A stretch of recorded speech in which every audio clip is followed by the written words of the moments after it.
ہم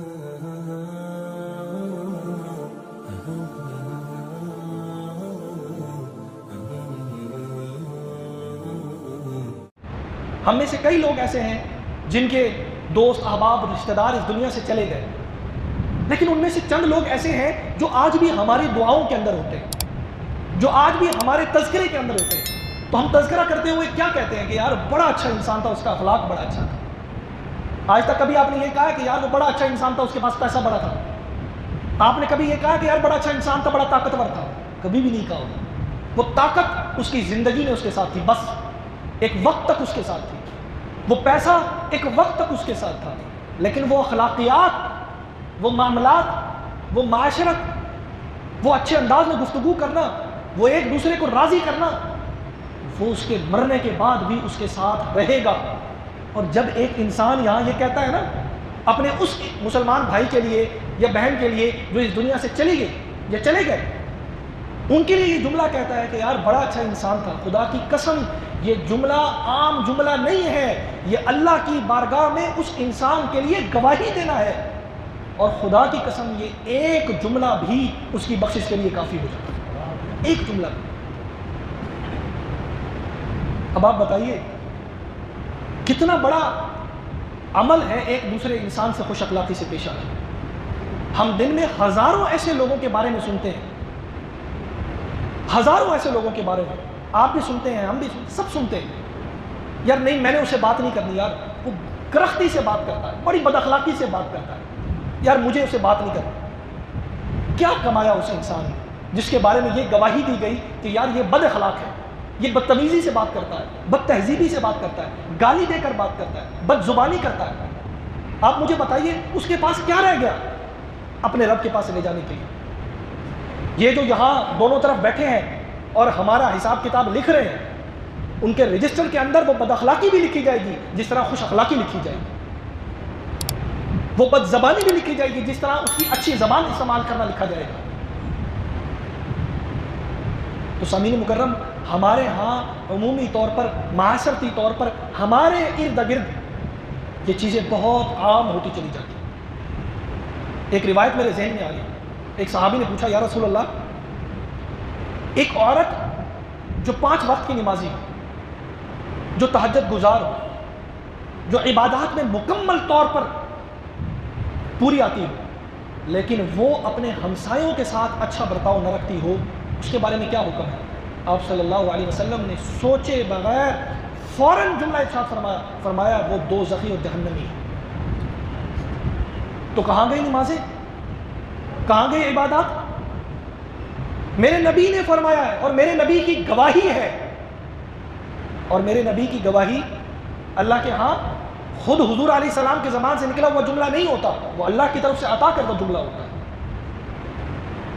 تو صرف پہلی صف میں بیٹھ کر نماز پڑھ لینا یہ کامیابی کا معیار نہیں ہے، یا نوافل اور روزے رکھ لینا یہ کامیابی کا معیار صرف نہیں ہے۔ کامیابی کے معیار میں سب سے بنیادی چیز وہی ہے جو آپ علیہ السلام نے فرمائی کہ کل قیامت کے دن میزان کے اندر سب سے بھاری چیز تمہارے اخلاق ہوں گے۔ ہمارے ہاں عام طور پر یہ دیکھا جاتا ہے کہ نمازی ہوتے ہیں، تہجد گزار بھی ہوتے ہیں، پہلی صف کے اندر بھی ہوتے ہیں، ہر طرح سے عبادات ہوتے ہیں، لیکن گفتگو کرتے ہیں تو اگلے کا دل چیر کے رکھ دیتے ہیں۔ اخلاقیات اس نہج کے ہوتے ہیں کہ بات کرتے ہیں تو اگلے کی دل کے اندر چھریاں چلتی ہیں۔ ان کی عبادات کسی کھاتے کی عبادات نہیں ہے سامعین مکرم، یا ہماری اگر اس طرح کی عبادات ہے تو ہماری عبادات کسی کھاتے کی نہیں ہے، کیونکہ کامیابی کے معیار میں سب سے بنیادی چیز خوش اخلاقی ہے۔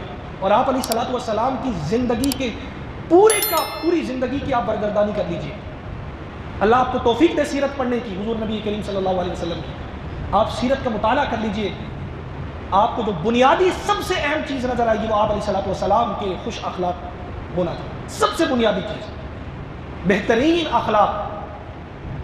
آپ علیہ السلام کا اوپر جو اللہ نے احسانات فرمائے اس میں جو سب سے بنیادی چیز اللہ نے جتلائی حضور علیہ السلام کو وہ کیا تھی؟ آپ نے فرمایا اے محبوب اگر ہم آپ کو یہ خوش اخلاقی، یہ نرم گوئی عطا نہ کرتے تو یہ لوگ آپ کے قریب کبھی بھی نہ آ سکتے۔ تو گویا جو اللہ نے بھی نعمت سب سے بڑی عطا کی وہ کیا تھی آپ علیہ السلام کے لیے؟ خوش اخلاقی، اخلاقیات، نرم گوئی جس کو اللہ نے قرآن میں جتلایا ہے، اور وہی سب سے بنیادی قرینہ، وہی سب سے بنیادی عمل، وہی سب سے بنیادی تبلیغ جو آپ علیہ الصلوۃ والسلام کی زندگی کے اندر سب سے نمایاں نظر آتی ہے، وہی آج امت کے اندر کہیں نظر نہیں آتی۔ ایک دوسرے کو کاٹتے ہیں، ایک دوسرے کو ایسے محسوس ہوتا ہے جب گفتگو کرتے ہیں۔ آپ کسی سے دوسرے انسان کا تذکرہ کریں، کسی سے بھی، یار وہ انسان کیسا ہے، آپ نوٹ کر لیجئے 90% لوگ یہی کہیں گے، اور یار ہم جانتے ہیں یار یہ برائی اس کے اندر، یہ برائی اس کے اندر، یہ برائی اس کے اندر، یہ برائی اس کے اندر۔